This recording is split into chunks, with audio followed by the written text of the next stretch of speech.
darling child, Grandma said. I have to do laundry first. Would you like to help me? No, I want to ride now. Aren't you finished yet? I want to go for a ride on my bike now.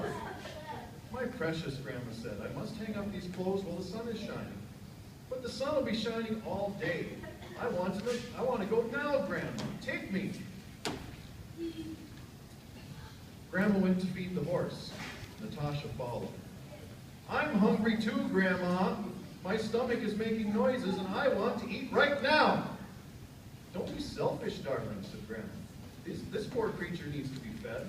He can't fix his own lunch. All right, I'm finished, said Grandma, and now we will have lunch. She went to a shelf and took down a kettle. Natasha looked on the shelf where the kettle had been, and there was a little doll she had never seen before. Is that your doll, Grandma? She asked. Yes, dear, it was my doll when I was a little girl like you. Did you play with it all the time? Asked Natasha. Oh, no, my dear. I played with her only once. Only once.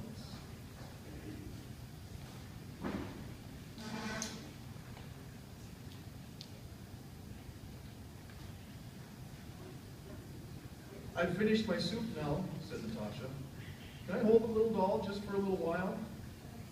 Grandma got the doll down from the high shelf. Yes, it is just the right time for you to play with her, said Grandma. She handed the doll to Natasha. I'm going to the store for groceries, she said.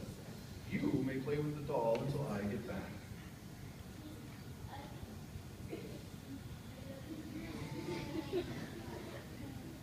As soon as the door closed behind Natasha's grandmother, something happened. The little doll began to move. She jumped to her feet and did a little dance. For a moment, Natasha was a bit frightened, but then the doll called, "Come on, Tasha, let's go out and play." Natasha and the doll ran and ran. And ran and ran. Until Natasha could run no more. As soon as Natasha sat down to catch her breath, the doll said, "Get up, Tasha. You get up now. I want to play." "I'll take you for a horsey ride," Natasha said. "Whee!" the doll squealed. "I want to go fast. Faster. I want to go faster." Natasha ran the horse faster and faster, but soon she grew tired. "Don't stop, Tasha," cried the doll. "Don't stop. I want to go even faster." "How about a ride on my bike?" Natasha said. "Oh, goody, Tasha," the doll chirped. "And don't you slow down. You better keep going as long as I want. You hear me? As long as I want."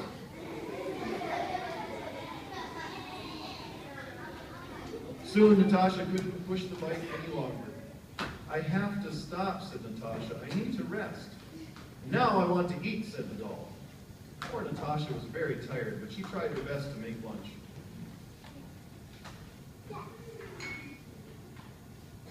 Grandma's doll spilled the tea, she sloshed the soup from a spoon, she flung noodles over her head, then she pounded her fist in the mess and laughed and laughed. But suddenly she stopped laughing and started to scream.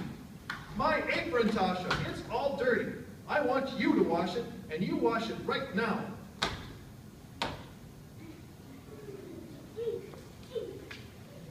"You didn't do it right," said the doll. My apron is all wrinkled." Natasha began to cry. "I'm just a little girl," she said between sobs. "I wish you were just a doll." "My darling girl," a voice called out.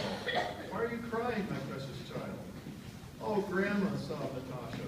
"Your little doll came to life and she was very naughty. All she wanted me to do was work. She never let me rest. She made me iron her dress, and I don't even know how.